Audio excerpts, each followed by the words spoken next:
tax law, that may have a negative impact from year to year depending on what the town board decides to do fiscally. Now how, I don't know if you're familiar with Wyoming County, there are 2 towns in that county that have 0 town tax. I was just wondering how they do it. I have no idea how they've got their, you know, their taxing revenue set up. I just worry because a lot of the people in town, you know, think we're getting the windmills and the taxes are gonna go down or stay the same, but that might not be true. So I just want everyone to know, be very. Well, I brought that point up Yeah, you 3 did. times. Because if you lower it, Everyone to know. then now you're bucking that your tax cap later. And Ron Towner might be, how did you ever get the taxes to go back up, some to cover things in Cohocton because of the tax cap? You just have to vote to override the tax cap. But you can't only do that just how many times in a row though? Like, I don't know, we're on our 2nd or 3rd time, but like he Oh, okay. said there, we lost probably over $100,000 because they lowered the taxes, at least. Yeah. Since we started raising them, we got $20,000 every year. Well, and one of the differences with the Cohocton pilot versus the current process that we are seeing is there was not a host community agreement. So that doesn't get impacted by our distribution formula. That's a separate payment from the project. So that's completely separate from this pilot. And I think that is something that's a key point, because when we did Cohocton, we tried to build that host community agreement into the pilot. So when you see the pilot payment for the Cohocton projects, those pilot numbers are a lot higher. They're in the $8,000+ per megawatt range because the host community agreement is built into the pilot. By building the host community agreement and that payment into the pilot, we have to treat that payment as we would any other pilot payment. So we have to distribute that money as we typically would otherwise. So by having a separate host community agreement, that takes that payment out of the formula and out of the process. So you can use that revenue to offset taxes or offset other expenses, and you always get that amount of money. That's completely separate from the pilot payment, whatever that negotiation is with the project. But if we use that to offset taxes, that would reduce this percentage. It's and big. then- So it's fiscal planning. You've got to plan for the future. Now, instead of doing a pilot, would they ever do just, you set the windmill is worth, say, I did a comparison, maybe $750,000 for the entire life of the project, and it's tax normal, Our pilot policy is to do it on a per megawatt basis. so we have to do a pilot? I've heard you don't have to. You don't have to. You don't have to do a but pilot. that's, that is, the project can apply to the IDA to do a pilot. Or the project can decide that they want to just have it assessed. But if you were to come up with just an assessment, and then that's the life of the project, there wouldn't be any tax cap fluctuations? I can't speak to how the projects would be assessed if they went straight assessment. I mean, we have, our policy is to do it on a per megawatt basis. There's just, what was that town?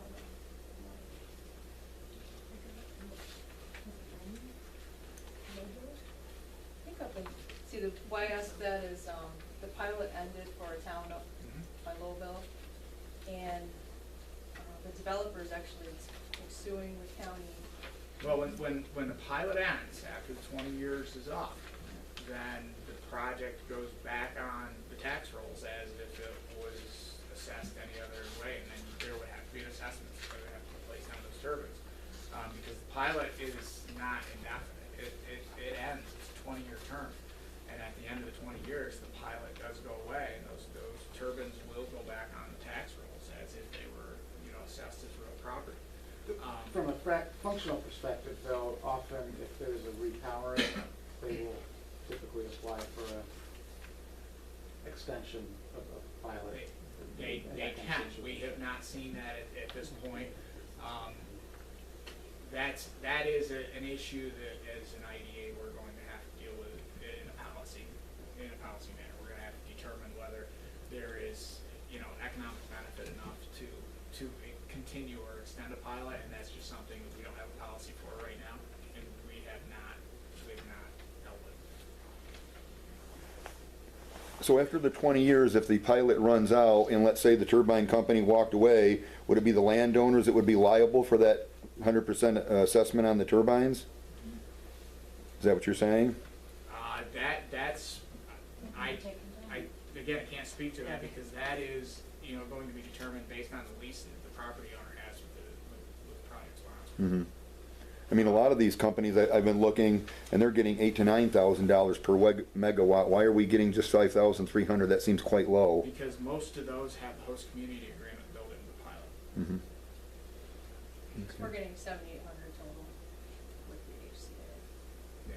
Mm-hmm. Most of those, if you dug into that, there isn't a separate host community. Okay. And that was part of the assessment that we did when we did our pilot assessment 2 years ago, or a year and a half ago.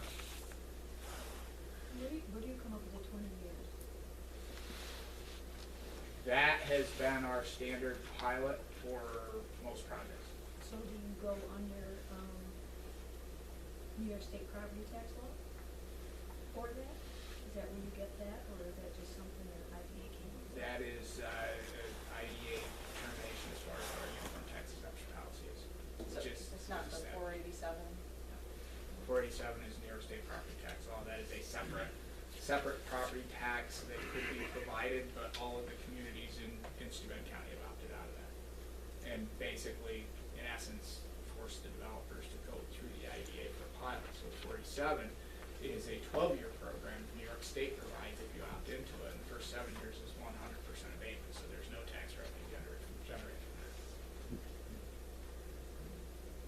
So if the windmill business disappears, they automatically take the equipment and everything away, the windmills and everything, right? They don't just leave them there. That's, I know, for example, Fremont, their site plan approval process, they've got some benchmarks in there that say, after the project, after a turbine doesn't operate for so long, the company is required to take it down. So, Yeah, that's my contract, yeah, so again, it's that, what happens to the equipment is, a determination of the lease with the property owners in the approval, site plan approval of the town. And we don't have anything to do with that. But in that same token, if the company goes belly up and bankrupt like they did twice in Cohocton, there's no one to come and take it down. There's a bond on it for Do they? There's a bond. There's a bond? Oh, they do have the bond, Well, okay. the bond, the All right. bond is there no matter who has it. Okay, so there's money put aside Yeah, for there's that. money put Okay, aside all for right, that's good. decommissioning. All right. And the Cohocton project, even though there's been some financial struggles, like the parent company never missed a pilot You payment. haven't? Okay, well, that's good to hear. And like he just said there about, if they don't produce or don't run for 1 year, then they're to be decommissioned and taken down unless they apply for something else. Okay. Because they're repowering the new one, the old one in Cohocton now, and they just came to the planning board, the planning board just gave them an okay to extend it, and they're starting to redo it in the spring. Okay. Because it ran out, I'm gonna say October maybe, and you really can't do too much to redo it in October, so they extended it, and they're starting it in the spring. And that speaks to that extension of the pilot. Right. We have told the company that we've got to sit down and have a real hard look at what that pilot extension or a pilot extension, if any, looks like. Right, it's totally new, nobody understands what's going on. That was that whole project, the first one. To the town board, I have a question, you may be able to help, but again, like you're saying here, that the taxes aren't gonna go down, but those of us who are gonna have turbines all around us, our property value and our home value is gonna go down. So you follow where I'm coming from? That doesn't jive. So my house is You gonna be can't say worth a that lot for- less. You can't say that for sure if your property value is gonna go down yet. Well, the research I've done says 30 to 50% value of your house is gonna go down, so, and I've read that everywhere, so. In that case, if that were to happen, let's say, perhaps, if the value of my home goes down, you guys aren't gonna lower my taxes. No, but the assessment, well, if the assessment goes down, you're taxed the same, the But same then, rate. but that's what you were just saying, exactly, so if my assessment is lower, then Yeah. my taxes would go down, By but wouldn't that law, that affect? has to happen. Do you know what I'm If your saying? if your assessment goes down, you are totally taxed on your assessment of your home.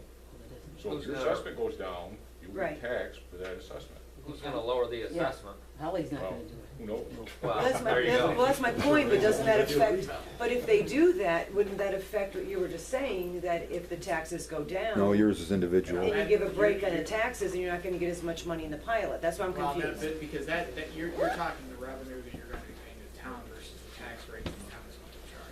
Oh, okay, I'm confused then, that's nothing new, I'm confused often. And it's not to say that the taxes aren't gonna go down.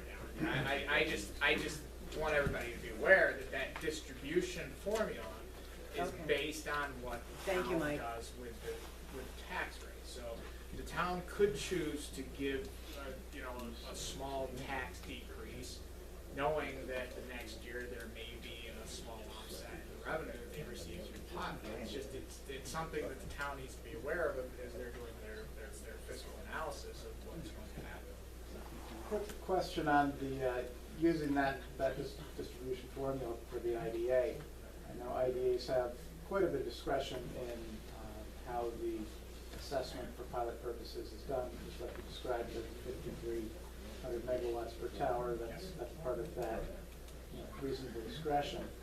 Is there a reason, or has there been discussion of, rather than doing it on a readjusting every 2 years allocation based on the percentage tax rates of each taxing jurisdiction, whether that would be done on a fixed basis, say, okay, we have a deemed assessment, and this is the allocation, and that is deemed to correlate to the impact on these taxing jurisdictions of this project, and sort of keep that as a fixed sum, and allocate it that way rather than on a floating percentage based on adjusted tax rates. Yeah, I mean, our uniform tax exemption policy as it relates to pilots is based on the per megawatt charge and using the tax rate as the distribution. So there's no discussion going on of any potential to adjust that? Because it does end up having a net effect of basically encouraging towns, which, in this project, town of Fremont looks to have the largest impact of any taxing jurisdiction in municipality, but it takes away the leeway to say, okay, we have this new source of revenue to the town. Let's benefit the taxpayers of the town, who are most affected by that, by reducing the tax rate, or, and you have somewhere in between there, so you end up with a net increase in revenue, but you still reduce the tax rate. That would be, seems like that would make a lot of sense in this case, and it would also have the net effect potentially of increasing property values if the taxes go down. So Is there any reason why that can't be done? in order to do that, and this is the justification behind not having that discussion, in order to do that, that would be considered a deviation, because we're deviating from the standard distribution formula. In order to do a deviation, we would need to go to all the taxing entities that were impacted by the pilot and get them, to notify them and get them to sign on to that process. The tax cap, the 2% property tax cap that the state put in place was a game changer when that happened, because we had deviated in Cohocton. We had deviated in the first Howard project. That's why you see the pilot rate so much more, because we deviated from that. When the tax cap law got passed, the impacts that a deviation would have and the pilot changes that went into place, we were basically told by a number of the taxing entities, mostly school districts, don't ask us to approve this, because if you ask us to approve it, we will deny it, we will turn it down. So the IDA board at that point in time had a discussion, and it was opted that we were going to reduce that pilot rate to allow for projects to come in and negotiate the host community agreement to reduce the overall economic impact of the projects, to give them that flexibility. And we were going to keep it based on that 5,300 in our standard, the standard deviation, or the standard distribution.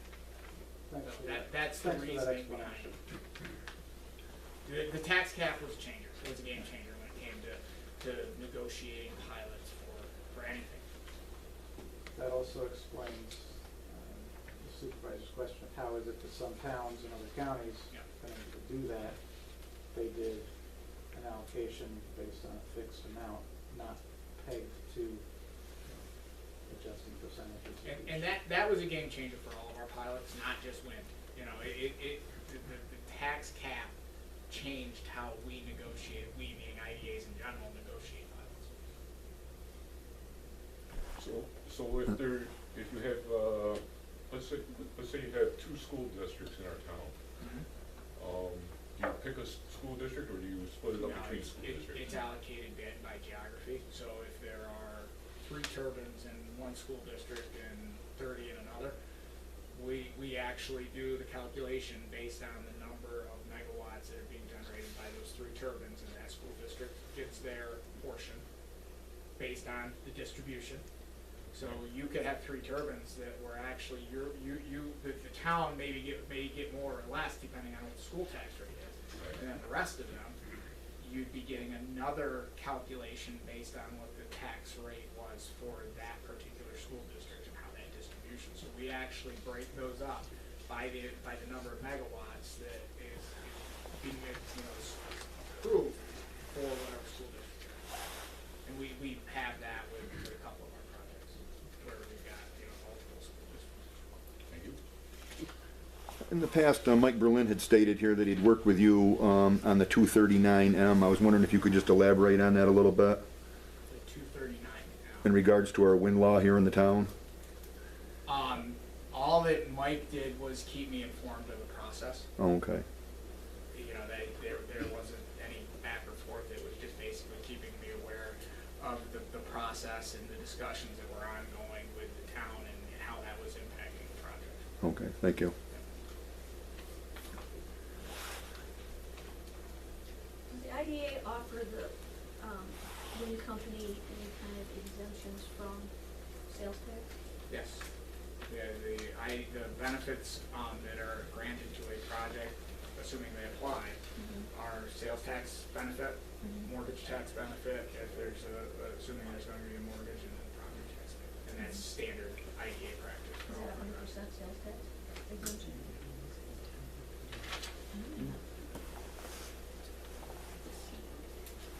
I mean, what in the host community agreement, it sounds like the town has no negotiation ability whatsoever when it comes to the financial part of it, essentially.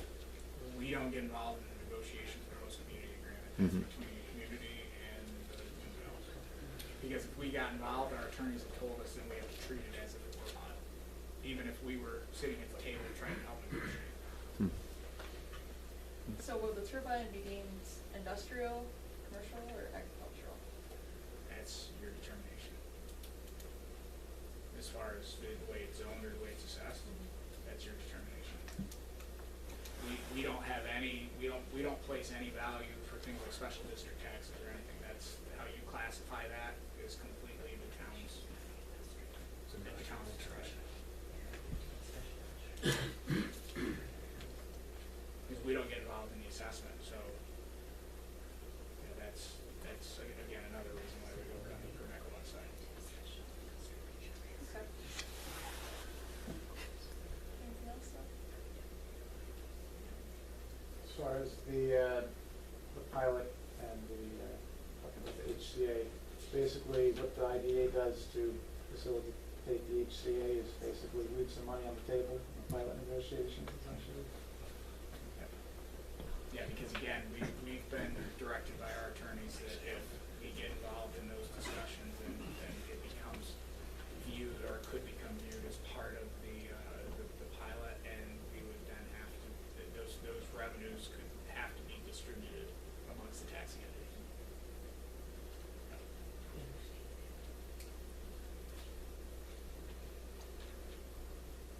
Any more questions for Mr. Johnson?